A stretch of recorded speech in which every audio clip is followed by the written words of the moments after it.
단도직입적으로 묻습니다. 문재인 정권은 공정사회의 적입니까?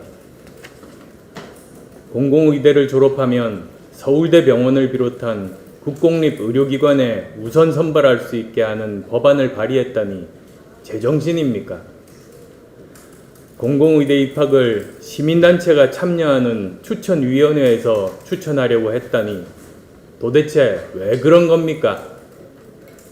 이 정권 사람들의 자녀와 친인척, 이 정권의 진영에 끈닿은 사람들끼리만 천년 만년 잘 살아보겠다는 겁니까?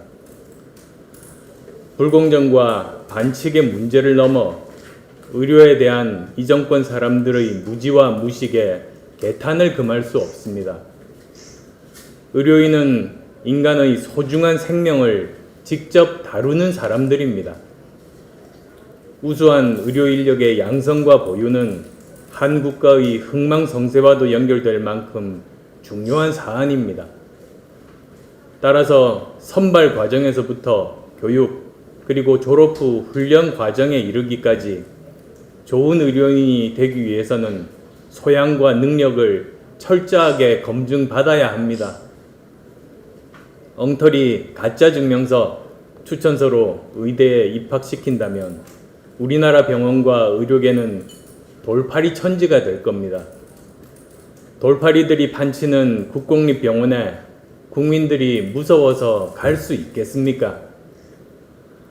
이 정권 사람들이 이처럼 무도할 정도로 공정하고 합리적인 절차를 무시하며 반칙과 특권으로 기존 질서를 무너뜨리려는 진짜 이유, 그것은 정권 잡는 동안 자신들은 용으로 승천하고 국민은 개천에서 붕어, 개구리, 가재로 살라는 뜻 아니겠습니까?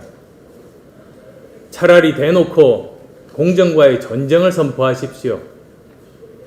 국민의당과 저는 불공정과의 전쟁을 선포하고 죽을 힘을 다해 불공정과 반칙 그리고 특권에 맞서 싸우겠습니다. 문재인 대통령께 고언드립니다. 지금 국민은 힘들고 지쳐 있습니다. 이 시점에서 정부가 해야 할 일은 국민들이 다른 걱정 없이 생업의 문제, 생활의 문제에 집중할 수 있도록 도와드리는 것입니다.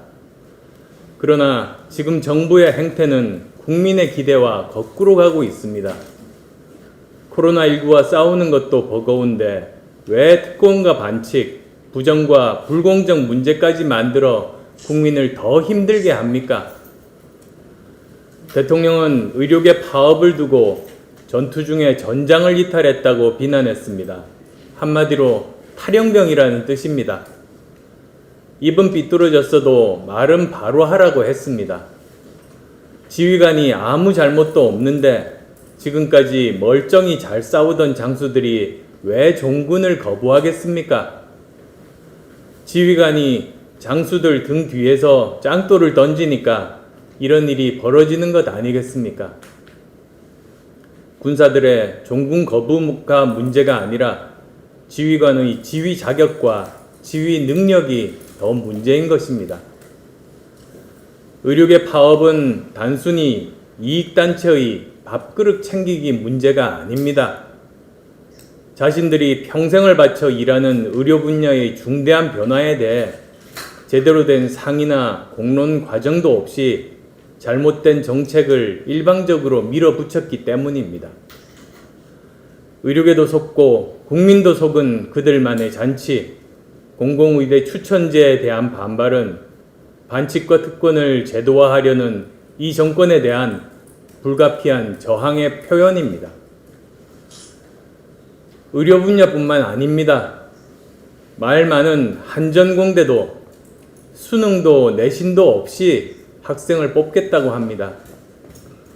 정권의 낙하산 천국, 산피아의 놀이터인 한국전력이 운영하는 대학에서 수능도 내신도 없이 학생을 뽑는다면 과연 누가 입학하겠습니까?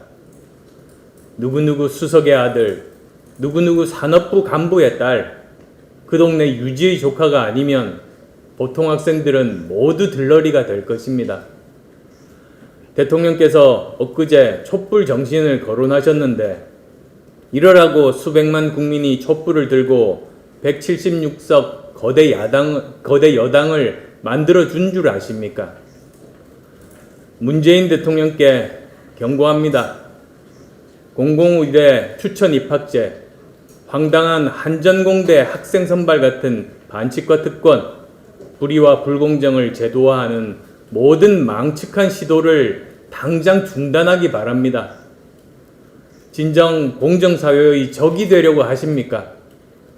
모든 국민의 대통령이 되겠다는 취임사가 단 1%라도 진실이기를 바랍니다. 의료진 파업이 없었다면 공공의대 추천 선발 같은 특권과 반칙의 제도화는 쥐도 새도 모르게 성공했을 수 있습니다. 한전공대 입학 방식 같은 황당한 일도 주목을 끌지 못했을 수 있습니다. 이런 반칙과 특권, 부정과 불공정의 사례가 백일하에 드러나 국민적 지탄의 대상이 되고 반대 여론이 들끓게 된 것은 대한민국의 미래를 위해 참으로 다행한 일입니다. 이 정권이 국민 몰래 뒷구멍으로 처리하려는 반칙과 담합, 불공정의 사례를 찾아내 정상화시키고 그 주모자들이 응분의 책임을 지도록 하는 것이 지금 야당에게 주어진 중요한 과제 중에 하나일 것입니다. 국정 운영에 대해 정부 여당에 요구합니다.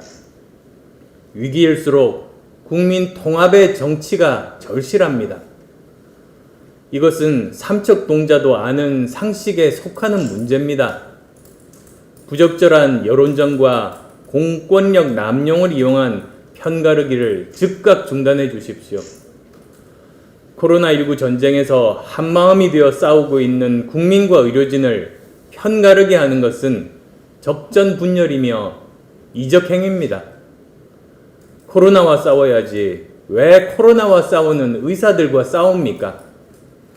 정부 여당은 7년 전 문 대통령께서 왜 이렇게 강경한가? 태도와 대화와 타협이 먼저여야지 공권력이 먼저여서는 안 된다는 말을 되새겨 보시기 바랍니다. 또한 정부 대응 조치와 정책의 예측 가능성을 높여 주십시오. 지금 국민이 불안한 것은 내일 당장 자신들의 생활이 어떻게 바뀔지 알 수 없기 때문입니다.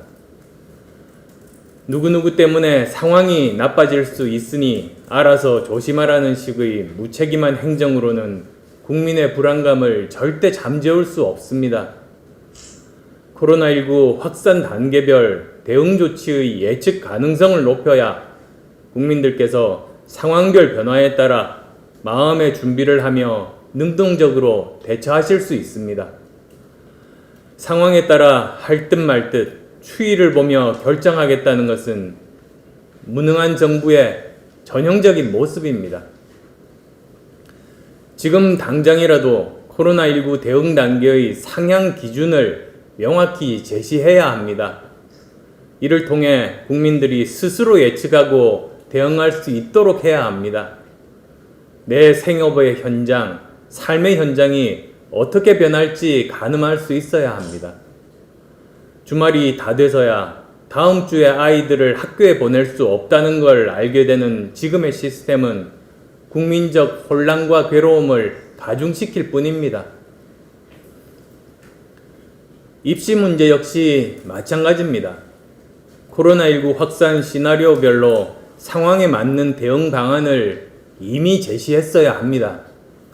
지금보다 코로나19 확진자 수가 얼마 이상 늘면 수능을 연기한다든지, 그게 어렵다면 2번 치러서 재학생들의 불이익을 없애겠다든지, 지역별로 확산 단계가 다를 경우 어떻게 하겠다든지, 그렇게 될 경우 대학의 학사 일정은 어떻게 조정한다든지 하는 세밀한 계획을 제시해야 합니다.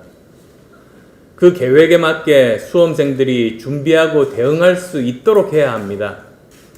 그게 수험생의 심적 안정에도 도움이 됩니다. 교육당국의 잘못으로 우왕좌왕하다가 입시에 실패해 인생의 행로가 바뀌는 억울함이 없도록 해야 할 것입니다. 거듭 강조하지만 대통령과 정부 여당은 책임지는 자리지 남탓하는 자리가 아닙니다. 문제를 풀라고 권력을 준 것이지 핑계나 대라고 권력을 준 것이 아닙니다. 권력의 크기만큼 책임의 크기는 큰 법입니다. 내 탓이오 없이 남 탓이다를 내세우는 정권치고 일 잘하는 것 한 번도 보지 못했습니다. 코로나19와의 전쟁에서 승리하는 첫 번째 조건은 정부 스스로가 책임을 통감하고 최선을 다하는 것입니다. 대통령께서는 남 탓하고 특정 집단의 죄를 뒤집어 씌우는 갈라치기, 여론몰이 정치를 중단하십시오. 코로나19 2차 확산의 책임은 아니란 인식으로 국민들에게 잘못된 시그널을 보낸 대통령의 신중치 못한 발언, 그리고 임시 공휴일을 만들고 소비 쿠폰을 뿌려댄 정부에 있다는 것을 통감해야 합니다. 국민의 원망도 듣기 싫고 방역에 성공했다는 자랑도 하고 싶은 이기적인 태도로는 사태를 근본적으로 해결할 수 없다는 점 명심하시기 바랍니다. 김대중 전 대통령의 정신을 이어받고 여권 내에서 상대적으로 합리적인 인사로 평가받는 이낙연 전 총리가 당대표에 당선됐습니다. 당선을 축하드리며 이 대표의 당선을 계기로 늦었지만 정파가 아닌 대한민국의 이익을 먼저 생각하고 지지자만이 아닌 모든 국민을 위해 헌신하는 진정한 집권 여당의 모습을 기대합니다. 문 대통령과 이낙연 대표께 KBS 황현택 특파원의 기사 내용 일부를 들려드리는 것으로 오늘 제 이야기를 마치려고 합니다. 이낙연 대표께서는 일본 프로야구팀은 일본 시리즈를 우승한 당일에도 반성회를 갖는다는 말을 자주 하시는 분이기에 오늘 제가 들려드리는 말의 취지를 오해 없이 이해하시리라고 믿습니다. 아베 정권 내내 총리 관저는 인사권을 틀어주고 관료들에 대한 압도적인 장악력을 발휘했습니다. 여론이 반대하는 정책도 의석수 우위를 앞세워 밀어붙였습니다. 7년 8개월의 무소불위 정권을 내놓는 마지막 순간에 받았던 질문들을 더 빨리, 더 자주 경청했다면 그의 퇴장이 조금은 덜 초라했을지 모르겠습니다. 정부 여당의 성찰과 반성을 촉구하고 기대합니다.